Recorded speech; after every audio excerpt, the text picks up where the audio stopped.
well. Drugs and alcohol, if you really have that problem and you're thinking medical model, it's a lifelong condition to treat. You might go into, initial treatment, get yourself, fixed up and on the track, but it's something you have to fight and deal with your whole entire life. So that's number one. The other thing would be, I think that treatment is much cheaper than incarceration. So again, when you start thinking of it in terms of legally, you're just going to have a revolving door if you're thinking chronic medical condition. Like we have a group in our county called Healthy Behaviors Group going over the county health rankings. Our county does not do very well in drugs, alcohol, violent crime. And we're saying the underpinning of our violent crime is our drug and alcohol issues. So the group is pretty much working medical people, judicial, legal. We're fortunate here that we have law enforcement that also believe that treatment is better than incarceration. And we have a preliminary Vivitrol program going on in our jail right now. Laura Schmidt-Rosado has just talked about Southwest Wyoming. They probably do the majority. They do a lot. We also have, that many people don't realize in our state, the only board-certified addiction physician in the whole state is in Sweetwater County. She's in this room today. You might want to ask her some questions on medications and treatment as well. It's Dr. Cherniak, who's sitting back there. You mentioned data gathering. That's huge. Even our things that we're trying to do locally, we don't have the numbers. What do we see in the ER? What do we see in our corner? And if that's something you can help, how do you get those numbers that you can, it's nice to hear what happens nationwide, but what happens in Wyoming, what happens in Sweetwater County? And that's what we're coming up against. We don't have those numbers. We also find, you said, well, you can report prescription abuses, but my experience has been that there's not a whole lot of teeth in reporting to the Board of Medicine or the Board of Pharmacy. It doesn't seem to go very far. You touched on, prevention in my mind has always been the best. If you're not hooked on these medicines in the first place, you don't have to treat for it. You're talking a little bit about physician education. I'm also licensed in Utah. In Utah, in order to renew your medical license, starting in, what was it? Can't remember. Utah passed a law mandating Controlled Substance Act, it's called, continuing education. You can do it online. I did it through this little book. I can leave it with you. You can see it's very pithy. It's got it all there, and you do that every couple of years when you get your license and you're updated. Another thing I know, Dr. Cherniak has just come back. She was on President Obama's Advisory Task Force group on drugs and alcohol, and they're also talking about heads of training programs nationwide. People who are there from Harvard, everywhere else. How do you train your physicians? Because it's currently not in medical school education. How do you prescribe? How do you train? How do you avoid these things? FDA approved some of these high-potency, long-acting medicines without really the knowledge behind it. Big Pharma pushed it, and we've got a generation of people hooked on it. And how do you dig yourself out of it? It's not a quick fix. Another thing that I found from talking to Dr. Cherniak, she came from Ohio, and there were a lot of things they could do there, but their Medicaid, and Laura Schmidt-Pizzato alluded to this, their Medicaid paid for it. We have really poor reimbursement in our state for treatment, and especially Medicaid. And that's, we've passed up on some Medicaid monies too. I think our sheriff here and our chief of police have also looked into, and they agree, treatment is cheaper than incarceration. They figured, what is a dose of Vivitrol cost going out of jail versus being back in and spending another month or two here? What does it cost per day to incarcerate somebody? And like I said, my mind's spinning. There were more things too, but that would be mainly my big emphasis, is looking at this as a medical disease model and preventing it in the first place in terms of better prescriber education. Also taking heed when a pharmacist calls and says they see a particular prescriber who seems to be very loose with prescriptions, and maybe addressing those kinds of things. I don't think some of these problems can be legislated other than to help provide monies to treat, because it's a long-term medical illness. And that was my point. Thank you. questions? Yes, Senator Kinsky. Mr. Chairman, thank you, Ms. Station. My question is this: is it necessary to have local outcomes data to know that these programs are successful? I heard you say national data is good, but what can we show here in Wyoming? And my question is, do we really need to do that? We do if we want money. If you want to say, look, these are our problems here. Because even you said yourself, well, what is it here locally? You hear the stuff nationally, but when you're going to the legislature and say, we need Medicaid money, we need treatment monies, this is what happens in our community, but we don't have numbers to show you or tell you what happens in our community other than anecdotally. It's kind of hard to put teeth into it. Now, personally, I have children who are in their 20s and 30s. I've been to a number of funerals. I know we're not living in a blighted area in a big city. We're talking about kids who've been to my house, been on my kids' sports teams, you know, and they have maybe back or knee surgeries. They end up with drugs. Heroin's next. It's cheaper, and they deliver. You know, you just see the progression. You can see it happening, but what do you do? And I think you maybe need to put a picture on it, a face on it, numbers on it, to make your requests for money and support more valid and heard. I mean, we've even asked the jail, well, what do you see? Or they're starting, this is kind of a sideline, even like when people are picked up for drugs or alcohol, they're trying to find out where was your point of last, you know, where was the last bar you were in, where you're getting this. I know prevention management is trying to track, do some of these places and the outliers, do we go to them and talk to them about tips training, or what do you do to not serve people who are intoxicated? I think you need to know these numbers, like where are the places in our community that serve, what are the numbers of people that are in these problems, and then we take them to you, and you maybe listen a little more when you see it as a percentage of our population and what's going on.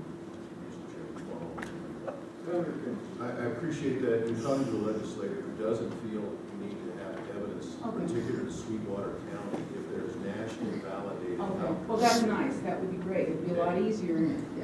But I'm saying we just don't have that, and that's been our frustration. Is we thought to go present in a, you know, in a, what would you say, well-presented manner, we should have these numbers. We just don't have them. We can't get them. Mr. Chairman, and just as an FYI, I spent 13 years in home care. I was one of the pioneers of outcomes data. I know how expensive it is to track valid outcomes data. And to extend your medical model, I don't need evidence that insulin works for diabetes, particularly for Sweetwater County, to know that insulin is good for diabetics in Sweetwater County.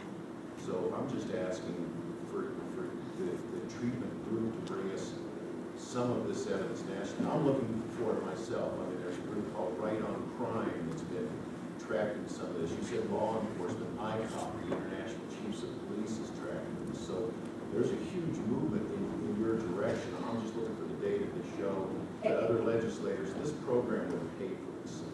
I think it would.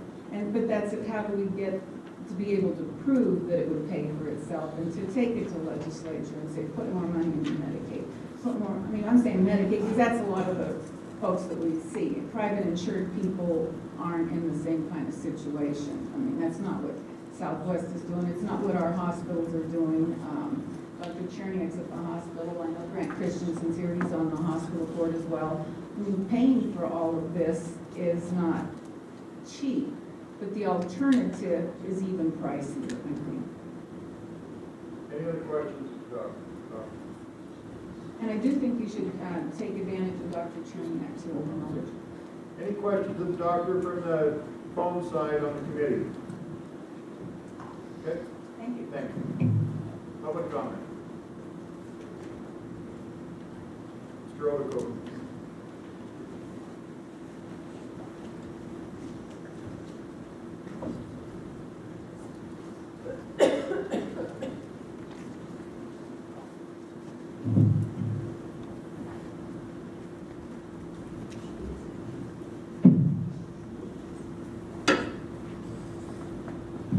Hello. Mr. Chairman, Byron Odekoven, representing the Wyoming Association of Sheriffs and Chiefs of Police. And I did bring Dr. Cherniak with me this morning as the only addiction specialist in Western Wyoming. Because part of our role is to look to the medical community to help answer some of the questions and make sure we're on the right track as we present our information.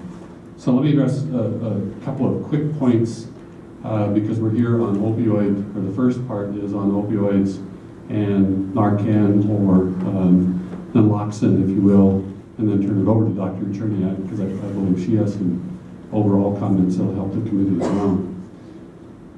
As you already heard from the Attorney General's office, Wyoming is one of the few states that does not have either Good Samaritan law, third-party law, or the ability for first responders, third parties, to be able to carry and administer those types of laws. So I think there's some value in looking at that, following up with what that might entail and where we need to be able to do some of those things. But I know from visiting with my counterparts in other states that there's some values that other states have looked at and decided in proceeding with this type of course and regimen for dealing with the immediacy of a first responder encountering an opioid death or potential opioid death through an overdose.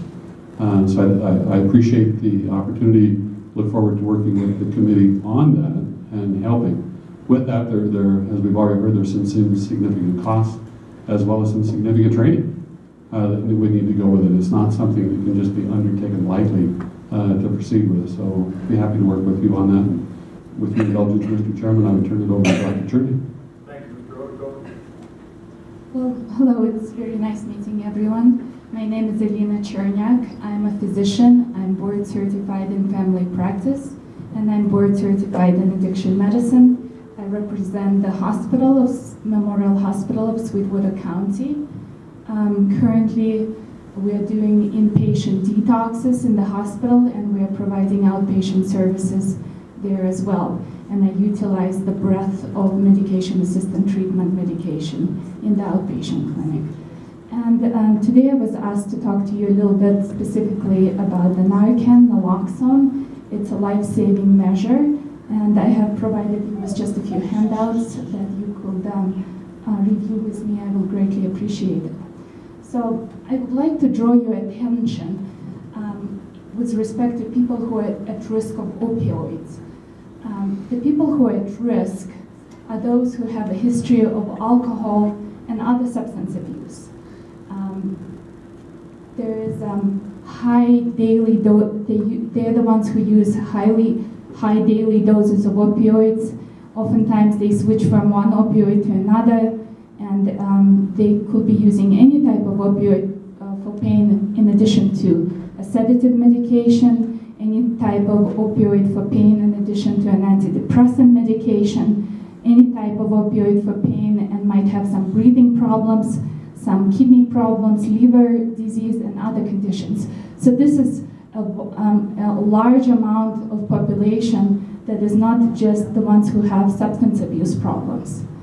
And any of those types of individuals are at risk.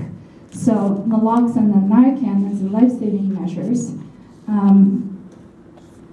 There is physicians are already providing EpiPen, which is a medication for an allergic reaction, and glucagon for an insulin reaction, and we train people in case they will ever need to use those medications.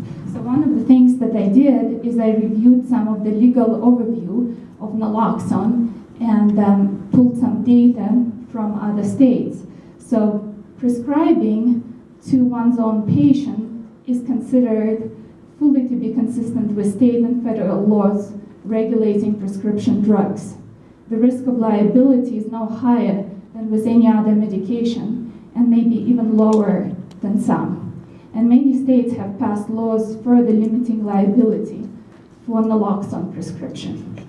Many states permit naloxone prescription to third parties, such as friends and family members, etc. And the risk of prescribing, dispensing naloxone is not higher than any other medication. Right now, there are 32 states that have now passed laws providing civil immunity for naloxone administration. Outpatient naloxone prescription is a mainstream intervention formerly supported by AMA, ASAM, and other organizations.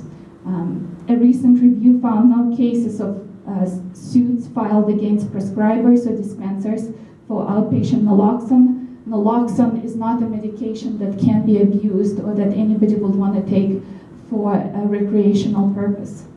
There are 3 methods for increasing naloxone access. There is a third-party prescription. It's a prescription that can be issued to a third party, not the person to whom the medication will be administered. And often patients at highest risk are not seen by physicians. There is a great deal of stigma, so they are not willing to come for a visit. The wait time for appointments can be large, the expense of it, the transportation issues, and many other reasons for them not being seen. And as of September 2015, 37 states permit prescription of naloxone. Another way of prescribing and having access is through collaborative party agreements, and that's between physician and an organization that will allow the organization to use and administer the medication. Then there is another option of standing orders. It can be sought of a non-patient specific medication order. It authorizes naloxone to be dispensed to any person who meets specific criteria as opposed to a specifically named patient. And order must specify which action to take, when they are to be taken, who is to take them. 27 states right now explicitly permit prescription and dispensing of naloxone via standing orders as of September 2015. So I also included some handouts for you from what our neighbors in Utah are doing in terms of what it is available in Utah, and you can review that if you would like. And now any type of questions you may have, I would love to answer them. Yes. Thank you, Doctor. Representative Winters. Thank you, Mr. Chairman. What is the risk of administering the treatment of naloxone to a person who's misdiagnosed by that first responder? What will happen to them? You know, I think it is important for anyone who is going to be administering the medication to undergo specific training to minimize the risk of that happening in the first place. But the person, they might experience nausea, they might have dizziness. Those are going to be transient, short-term symptoms that will resolve, will not have any long implication. Yes, Representative Cohen. Thank you.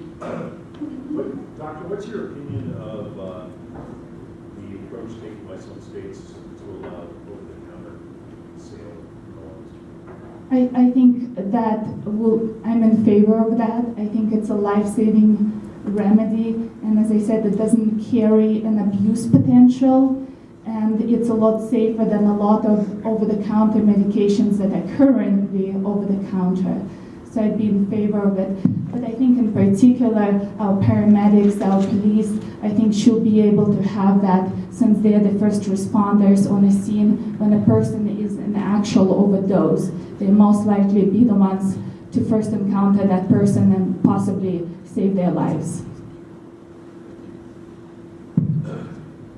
Senator Kinsky. Mr. Chairman, thank you, Doctor.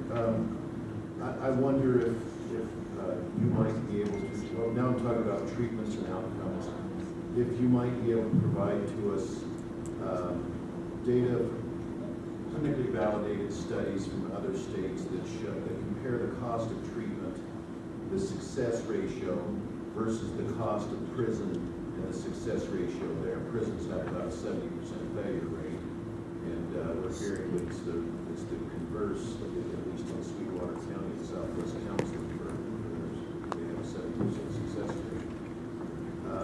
Because if we were to look seriously at something like Medicaid reimbursement for these treatment programs, are there studies that reassure us that we actually are going to reduce our prison costs by more than the cost of the Medicaid options? Yes, I'm currently actually going into the jail, into our local facility, and I'm administering treatment there to certain individuals who might qualify for that. And rough numbers is that 80% of incarcerated individuals across the country right now have some form of a substance abuse problem. And really, I think it is well known that the jail, the incarceration is good treatment for some things, but it's not really a good treatment for the disease of addiction, which a lot of these individuals have. So in order to interrupt the cycle, it is important to order them evidence-based medical practice and treat those individuals so that they will not, upon release, engage in the same use of substances that have landed them in that situation. The medical community recognizes that as a disease, there is specific data that I can pull and would love to present to you at perhaps the next meetings, more specific data on those numbers. But it is a disease of the brain. These individuals commit crimes because they are not able to control various regions of their behavior due to the function of their brain. And they need treatment, they need medical treatment. And there's various options. Residential treatment is just one of those options. There's a less costly option, medication-assisted treatment. So it's really important for them to seek appropriate medical care because we can administer that care to them and send them back to work and not having